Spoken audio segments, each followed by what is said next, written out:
Oscar Claude Monet was born in Paris in 1840, but his story truly begins in Le Havre, Normandy. The coastal town's salty air and bustling port shaped his early artistic sensibilities.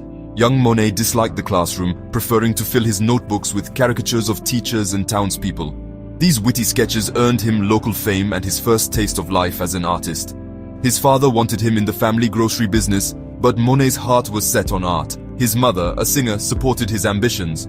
A turning point came when he met Eugène Boudin, a local landscape painter. Boudin encouraged Monet to paint outdoors, en plein air, capturing nature directly. This was a radical idea, but Monet was captivated by the challenge of painting light and atmosphere. Monet later said, "If I have become a painter, I owe it to Boudin." Painting outside was a revelation. He learned to see the world's nuances, the changing sea, and the sunlight on cliffs. He was learning to paint what he saw, not what he thought he should see. This commitment to direct observation became a hallmark of his style. Monet also admired Dutch painter Johann Barthold Jonkind, whose bold brushwork inspired him further. The combined influence of Boudin and Jonkind gave Monet the confidence to pursue his own vision. Ready to leave Le Havre, Monet set his sights on Paris, the epicenter of the art world. He was determined to challenge the traditions of academic art. The lessons of the Normandy coast, light, color, and direct observation would shape his entire career. Monet's early years were marked by rebellion, curiosity, and a relentless drive to capture the world as he saw it. These formative experiences laid the foundation for a revolution in art. The journey of a master had truly begun. In 1861, Monet's path took an unexpected turn. He was drafted into the French army and sent to Algeria. The North African landscape was a sensory explosion: intense light, vibrant colors, and deep, cool shadows. Monet was fascinated by the dazzling white buildings, ochre earth, and the Mediterranean sky's deep blues. Though life as a soldier was hard, he found time to sketch and absorb the exotic environment. Algeria wasn't about finished paintings, it was about learning to see. Monet realized that light itself was a subject with its own color and power to transform a scene. He began to notice color in shadows, blues, purples, reflected hues, rather than just black and gray. This insight would become a cornerstone of Impressionism. Monet later said, "The impressions of light and color I received there contained the germ of my future researches."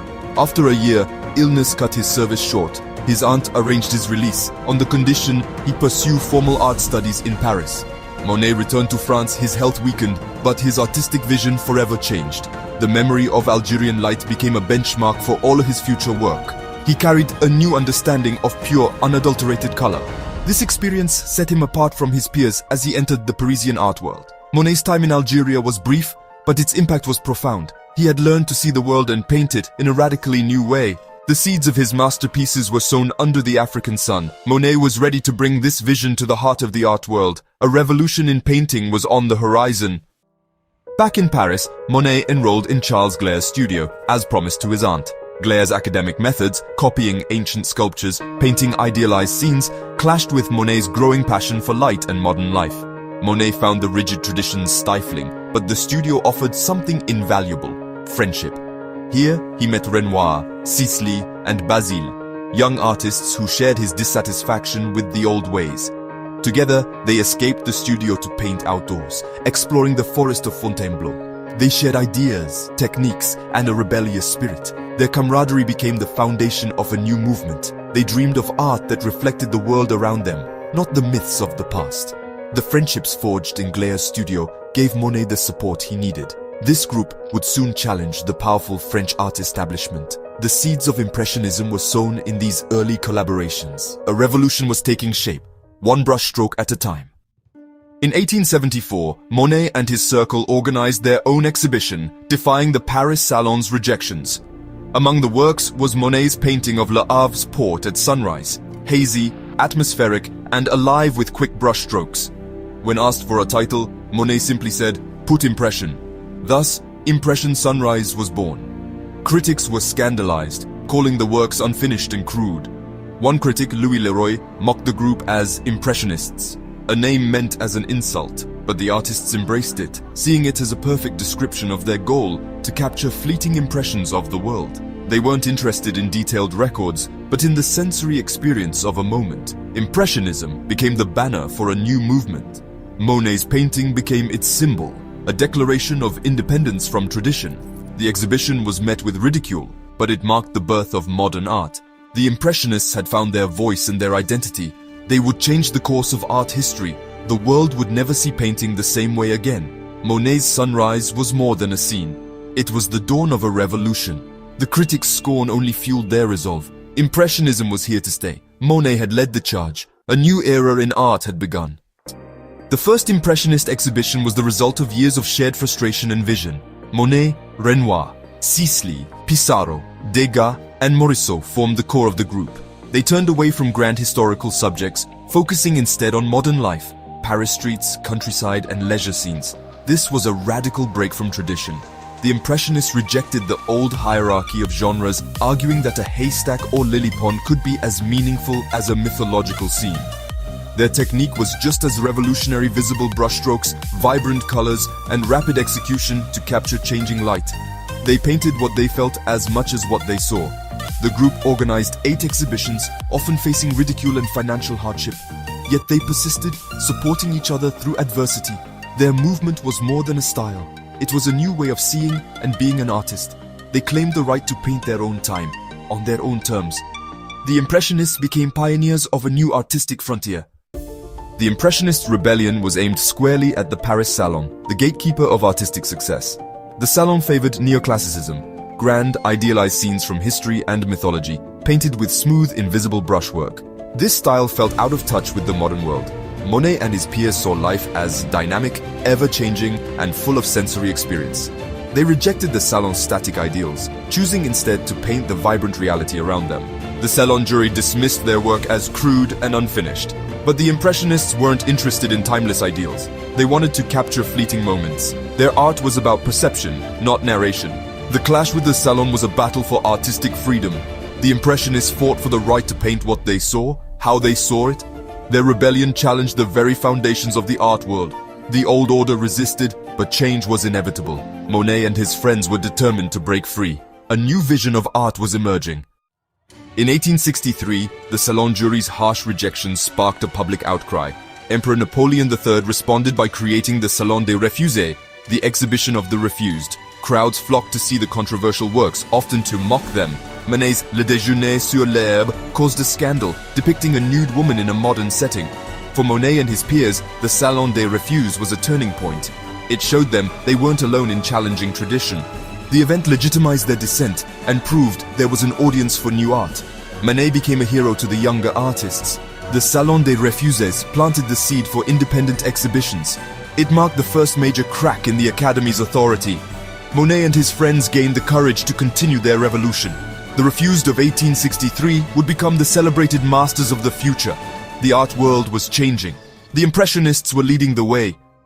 Monet's technique was as revolutionary as his subjects. He painted outdoors, working quickly to capture the fleeting effects of light and weather. Monet used bright, pure colors, often side by side, letting the viewer's eye blend them. He banished black from his palette, creating shadows with blues and purples. His brushwork was expressive, thick, visible strokes that conveyed movement and energy.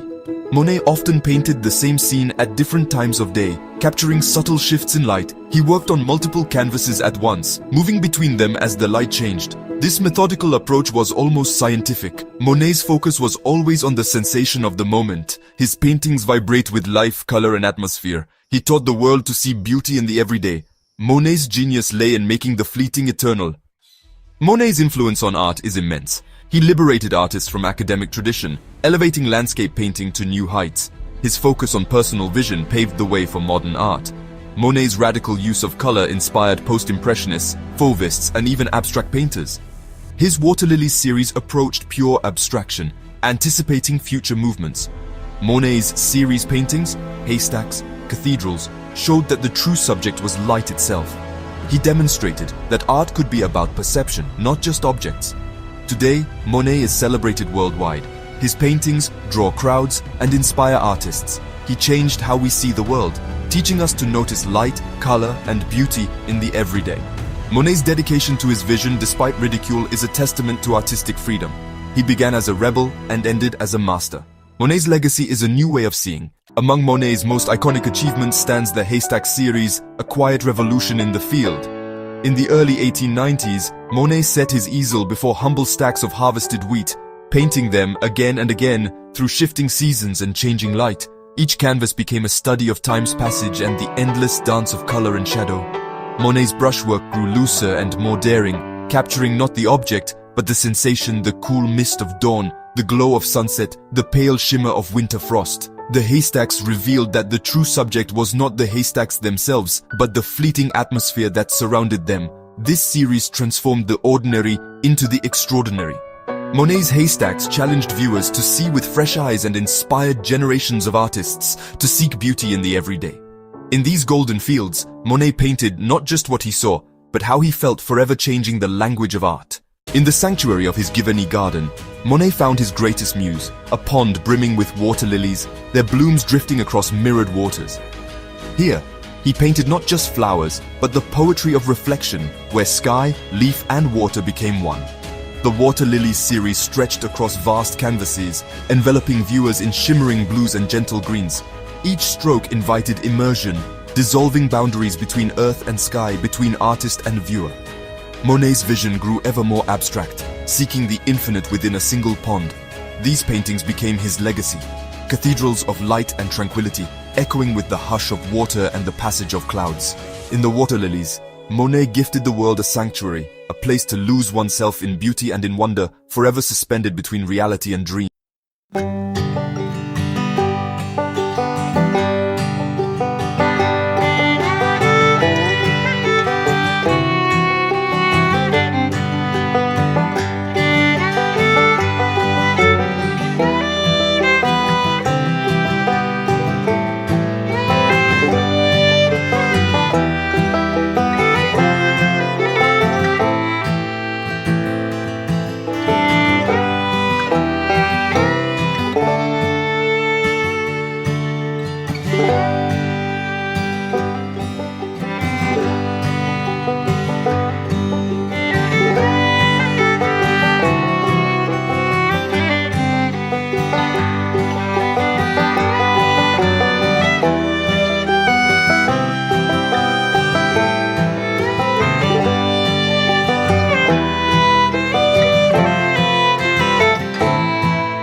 you